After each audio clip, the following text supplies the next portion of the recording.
Good morning, everyone, and welcome to University Unitarian Church. It's Sunday, December the 12th, and I welcome all of you who are here with us in the sanctuary this morning and those who are attending on the live stream audience. My name is Jon Luopa. I'm one of the ministers here with my good colleague Beth Chronister, and we're delighted to share another Sunday morning with all of you. Again, a gentle reminder that as we are in the building, we remain masked, and we invite all of you to join us for a coffee after the service in Nathan Johnson Hall, which is just before you as you leave the sanctuary this morning. Today, a special event in between services downstairs in the Natvold room. We are celebrating the 85th birthday of our Mike Bloom. And those of you who have been with us for any length of time know our Mike and have heard any number of his original compositions on the piano, and there'll be some of that happening today downstairs. We invite you all to join us. Many things happening here, and so I call your attention to announcements on the screen and the gateway and the e-news for you to know when and where you might like to take advantage of the many opportunities and ways in which we are celebrating the holidays. Today as well is our warm clothing drive to benefit Teen Feed, and there is a table downstairs in the atrium as you're leaving the building where you may bring your donations, and we are able to receive them both tomorrow and Tuesday between 9 and 4 if you wish to drop them off here at the building. Let us begin the service this morning, my friends, with our prelude.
I call us to worship this morning with these words from the Reverend Gordon B. McKeeman. Deep calls unto deep. Joy calls unto joy. Light calls unto light. Let the kindling of our shared flame rekindle in us the inner light of love, of peace, of hope. And as one flame lights another, nor grows the less, we pledge ourselves to be bearers of the light wherever we are. Welcome to worship this morning. Welcome to University Unitarian Church. It is good to be together on this day. Would you please rise now in body or in spirit for our doxology and remain standing for our opening hymn, hymn number 34, Though I May Speak with Bravest Fire.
Morning.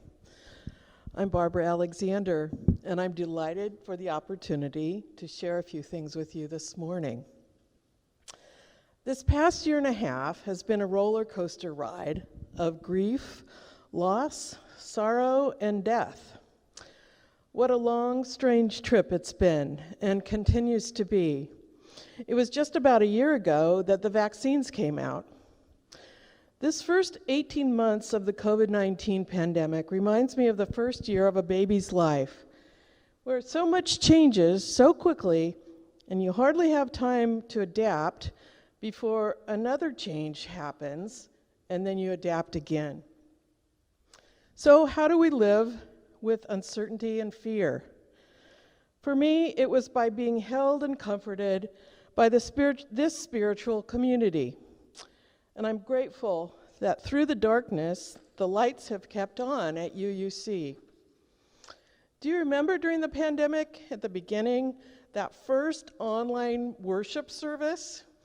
I'll never forget seeing Beth and Jon sort of peeking on the screen, peering out, and I think they were surprised and we were surprised about how many of us were watching and listening, and we were hungry for spiritual nurturance. In that moment, I teared up. In that moment, everything was okay. This was but one of many moments which have fed my soul and challenged me to learn and grow. In 2006, I was privileged enough to be part of a pilgrimage led by the Reverends Alicia Grace and Deborah Rabel to our partner church in Alsharokos, Transylvania, Romania. Do you know that today, in a little church on a hill, despite centuries of poverty and discrimination, that people worship at our partner church? I learned that people had been struggling to keep our religion alive there for over 400 years. We visited the dungeon in Deva, where one of them, Francis David, a religious leader and rebel, a bishop, and the founder of Unitarianism in Transylvania, was imprisoned and died in 1579. He died because he preached for religious tolerance and argued against the idea of God as a trinity. To him, Egy az Isten, or God is one, and hence the name Unitarianism. In his dungeon, our group held hands while Alicia and Deborah led us in meditation and prayer, and I wondered, what have I really done to help keep Unitarianism alive? Other experiences were closer to home. On December 4th, 2001, almost exactly 20 years ago, my mom died, and we were shepherded through our grief process by Jon Luopa. But then only 14 months later, my dad fell ill, and he was dying, and again Jon arrived to be with us. I thought it was above and beyond the call of duty when my dad, a non-religious nuclear physicist, proclaimed, "Whatever it is you're selling, I ain't buying." And Jon was totally nonplussed, and he knew we needed him, and he was there for us. Other experiences include the thrill of singing the deeply moving and original composition, The Gloves, by Karen Thomas with the Loft Choir. My spine still tingles. And the feeling of peace and calm and expanded heart after one of Janine Larson's Buddhist meditation sessions. But actually, it's a taste of chocolate. That's the best part. Recently, I was blown away when listening to the young people here in the pulpit speaking from the heart about the ramifications of racism. Years ago, as a member of the Board of Trustees, one thing I learned is that operating a church budget of $1 million takes intelligence, guts, tenacity, and an ability to hang out in the weeds. It's a thankless task. No one in church wants to talk about money. It's as if doing so makes us less spiritual. But I've come to realize that all of these programs, activities, moments of wonder, which fed my soul, take money. Lots of it. Bill and I reassess each year how much money we can give to the church. Our financial situation and our moods vacillate a lot. I've fallen in and out of love with this church several times. But I've found that the more I give of myself, both time and energy and money, the greater my spiritual growth. I ask myself, how much is a sustaining constant in my life worth? How much is that feeling of generosity of spirit, of warmth and connectedness and spiritual nurturance worth? How much on Christmas Eve is the scent of the evergreens, the glow of the candlelight, and then the total darkness in the sanctuary while singing Silent Night worth? Well, to me, it's priceless. Please now join me in saying the words that we say together each week.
Following service today, if you are in need of a listening ear, each week we have care team members ready to receive you.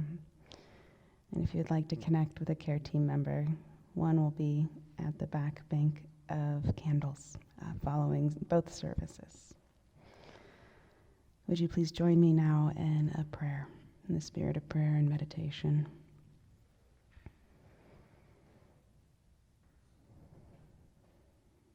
Holy Mother, source of all of life, teach me the ways of the winter woods. Teach me the stillness of the bare trees, the softness of leaves underfoot, which slowly give back to the earth, fulfilling their ancient destiny. Fill my body with quiet wisdom. Tell me what you know of patience, rest, and surrender. Never holding on to last season or yearning toward the next. Perfectly here, absolutely now. The softness of snow, the whistling of wind, the rush of rains, welcoming each with equal regard. Turn my mind toward the ground, the intertwining of roots underneath, growing out, growing toward, the steady strength of life force shared. Turn my face to the sun, filtered through green needles and swaying limbs, bringing life's gift to the whole earth, dancing here in light and shadow. Turn my heart to what the trees know. To everything there is a season. There is a deeper unity that makes us one. And we are here to shelter one another. Peace, the woods whisper. Peace, the trees pray. To these words and images, I invite you to add the silent longings and prayers of your own hearts.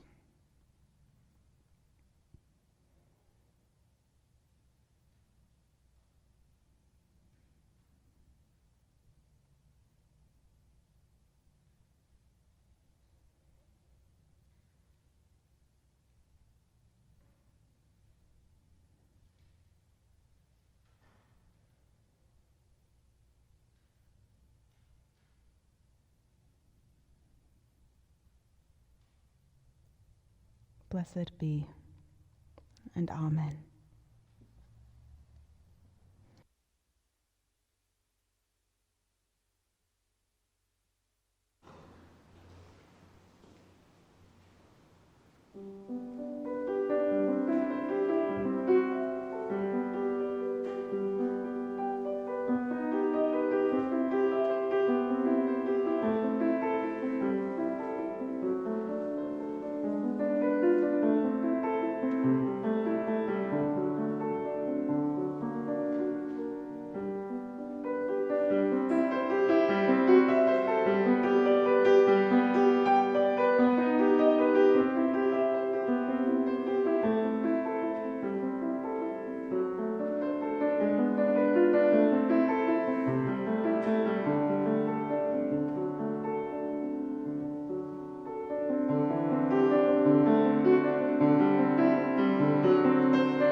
Angled up here, I guess, huh? But please remain seated as we listen to our second hymn, the traditional Hanukkah hymn, Rock of Ages.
I have two readings for us this morning before I share some thoughts about them. And the first one comes from the Hebrew Scriptures from the book of Leviticus.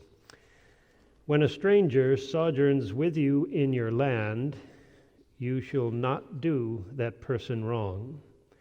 The stranger who sojourns with you shall be to you as the native among you, and you shall love that person as yourself. And the second is a poem by Marge Piercy. I've shared this one with you before. I love this one. Okay. Learning to love differently is hard. Love with the hands wide open. Love with the doors banging on their hinges, the cupboard unlocked, the wind roaring and whimpering in the rooms, rustling the sheets and snapping the blinds that thwack like rubber bands in an open palm.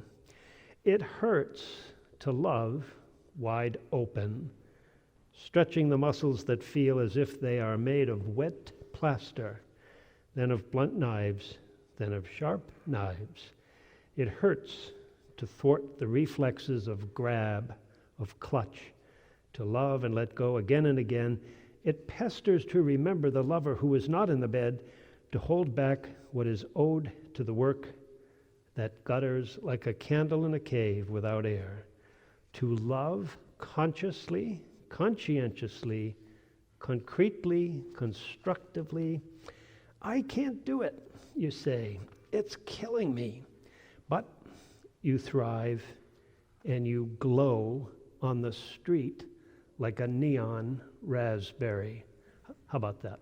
Have you ever been called a neon raspberry by someone who loves you? I hope after this morning someone's going to whisper that in your ear. You are my neon raspberry. There it is. And you float and sail, a helium balloon, bright bachelors, button blue and bobbing on the cold and hot winds of our breath as we make and unmake in passionate diastole and systole the rhythm of our unbound bonding, to have and not to hold, to love with minimized malice, hunger, and anger, moment by moment, balanced.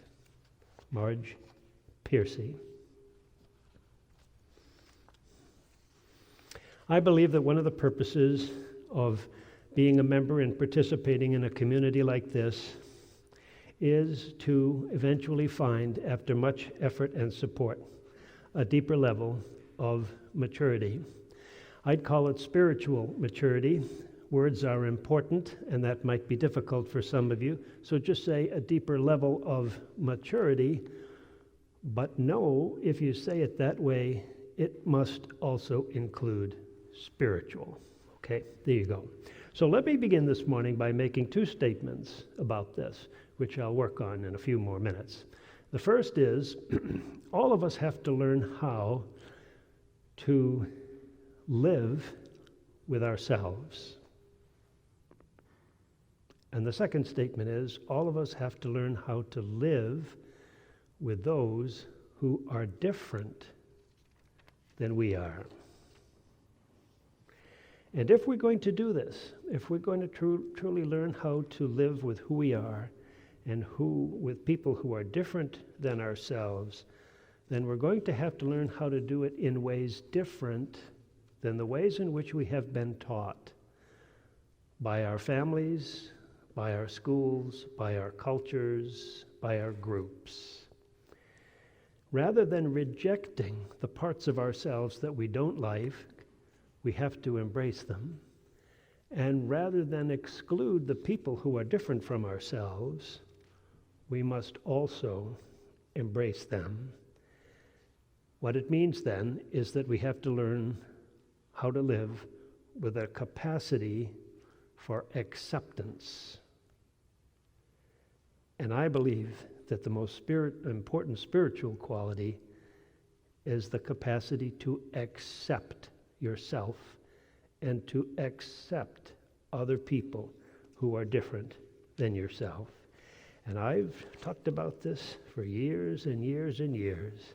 Acceptance. I'm not counseling resignation or passivity or acquiescence or accommodation, but rather something more like a kind of engaged awareness, an engaged awareness of who you really are and who other people are.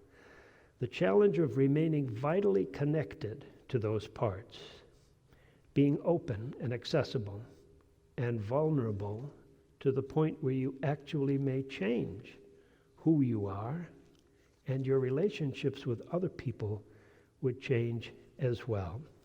An engaged awareness with the contradictions in yourself, because you may not know it, but it's those inner contradictions in yourself that make you who you are, that make you uniquely who you are. All those inner contradictions, and with the persons who are different from you.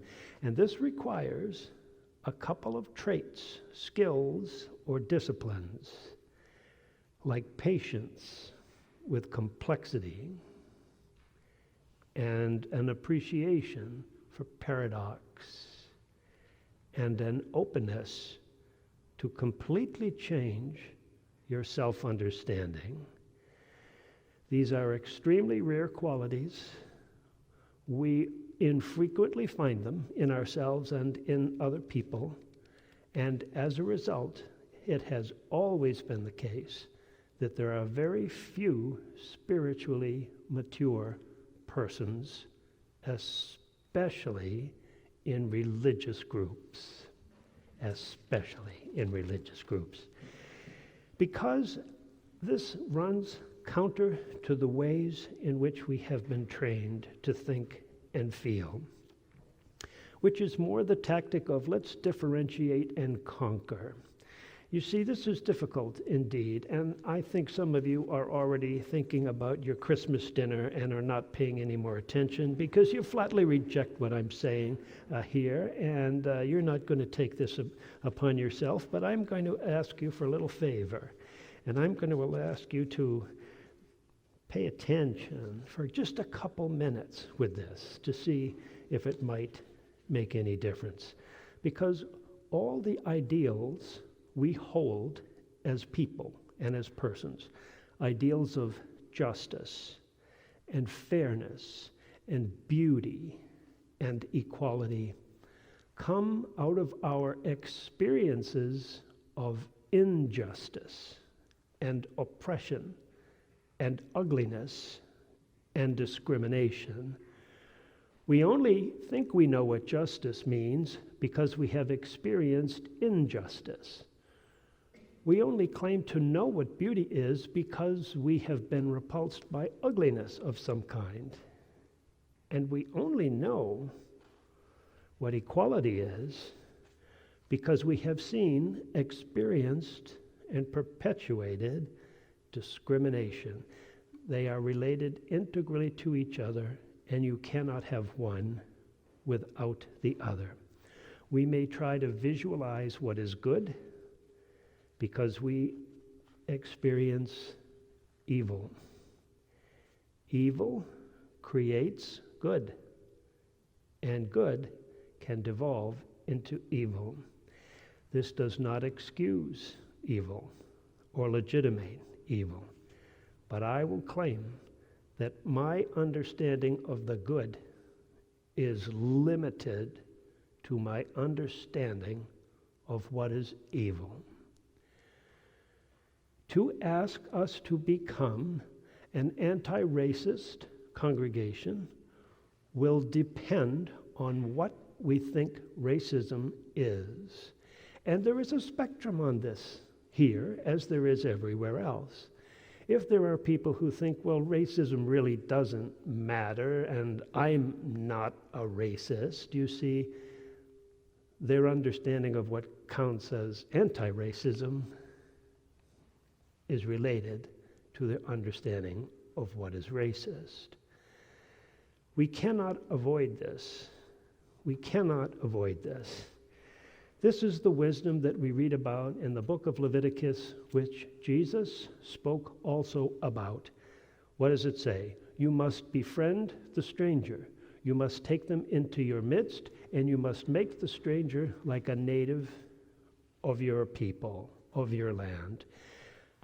The crafting of the language is very important in Leviticus. It says, you must befriend the stranger, which implies that you have already made a decision that that unusual person is strange to you, is different from you, and you'd like to exclude that person, but you must pull that person closer to you. You must befriend your enemies. Why?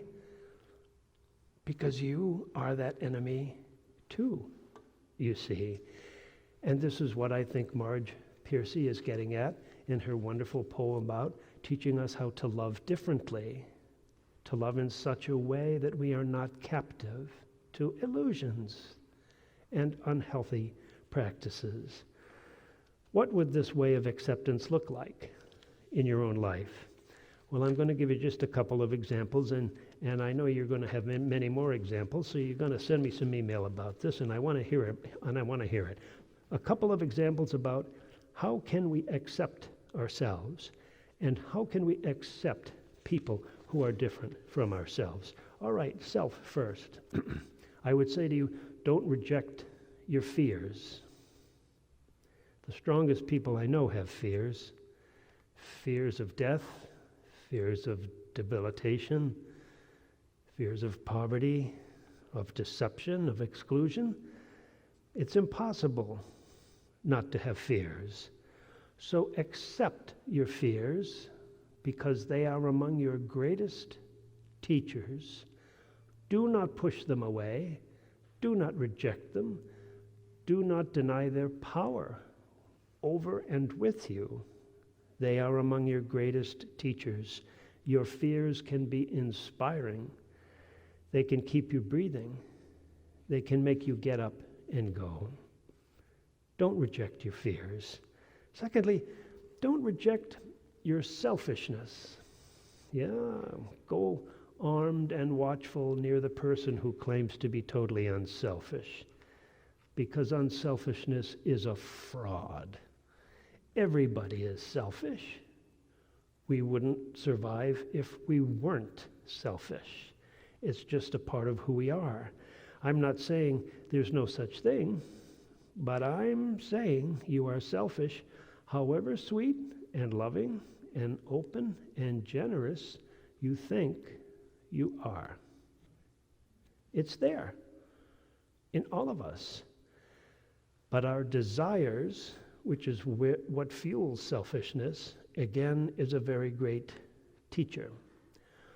One of the most brilliant theological minds in American history was Jonathan Edwards, who claimed that as desiring beings, we continue to desire more and more being. But the danger is, what kind of being is it that we desire? And so the invitation is there to try to understand ourselves and to accept ourselves as desiring beings. And the last one for today, my time is short, is don't reject your unconscious. Accept the non-rational part of yourself, not the irrational, but the non-rational part of yourself, because this is the biggest part of who you are. Quite a pill for us to swallow. We who think we control ourselves and the world, we who are overeducated and sophisticated and affluent, would rather not accept the fact that most of who we really are is unconscious. The non-rational self. Don't fight it. Don't reject yourself based on what you think reason is.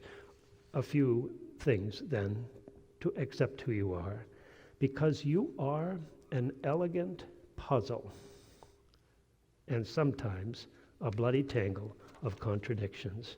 So there's the first one. When you get into an argument with that sweetheart of yours, say, "Hey, look, I'm an elegant puzzle. You gotta live with me, okay? Because you are too, let me tell you right now." All right. But what about accepting people who are different than ourselves? My experience has shown that you can do this with some intentionality and some unintentionality. Unintentionally, we accept different people just by noticing them and dismissing them and not really wanting to know more about them. In the rough and tumble of life, we all know people who are different. We notice the difference, but we discount it or dismiss it. We don't really want to explore it very much. The person we drive by quickly on the corner looking for a handout, we don't want to really know that story all that well, you see. Unintentionally, that's the biggest way in which we encounter difference. But the harder way is with intention, where we are motivated to deepen our awareness and to seek difference and diversity. That search is always guided by prejudice and bias, our own, you see. And it can only successfully be done in a safe environment. And there are very few safe environments in society today in which we can intentionally engage people who are different from ourselves without our fighting and arguing and hurting each other.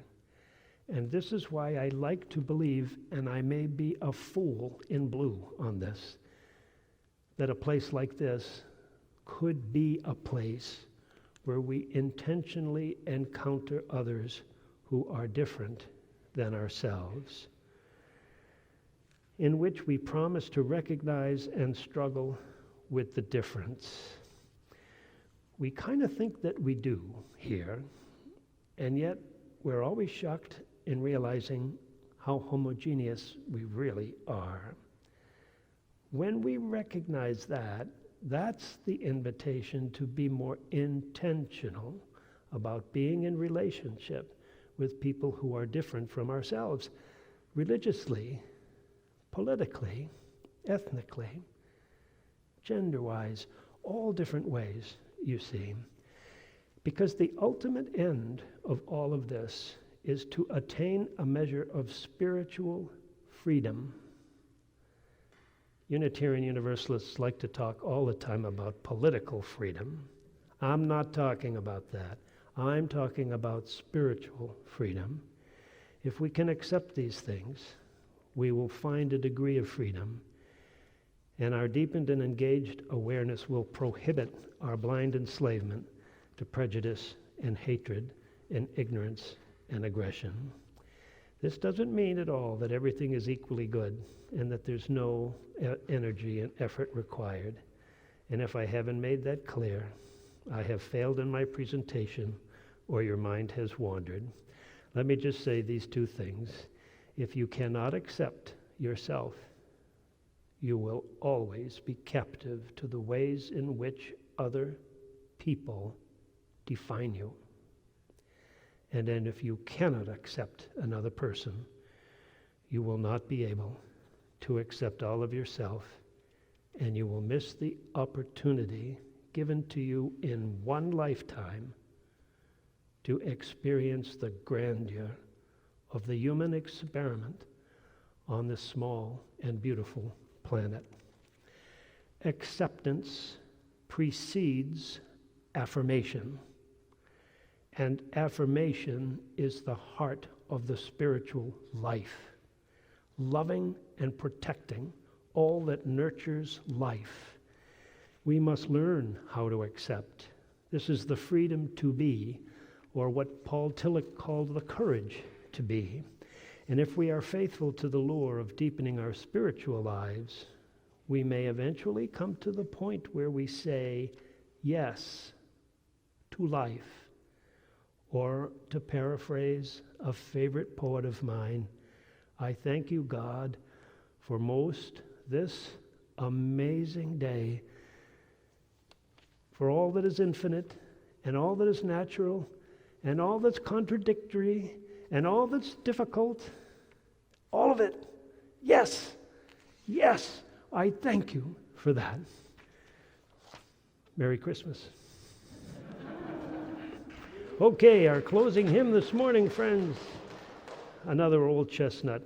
You know, thank God Beth and I are together, okay? Because, you know, John picks the old chestnuts, and Beth brings us new things, and I'm an old guy, and I bring old things, so we're going to sing an old hymn today, okay? 140, Felix Adler, Hail the Glorious Golden City, written for the Ethical Culture Society of New York.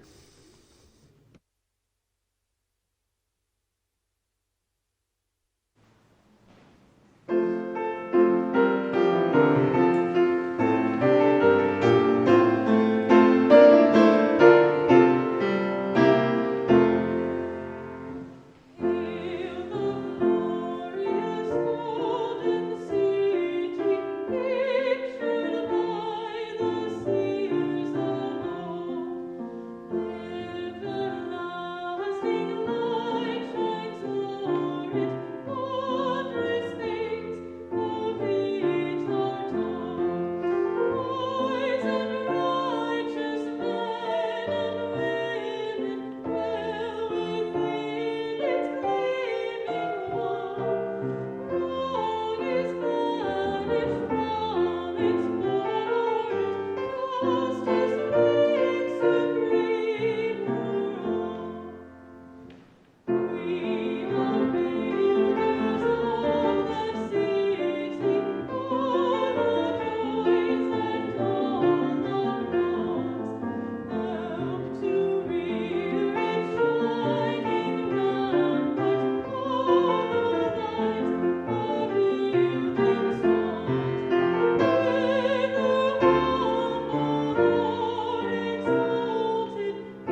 If you see God, may God be with you. If you embrace life, may life return your affection.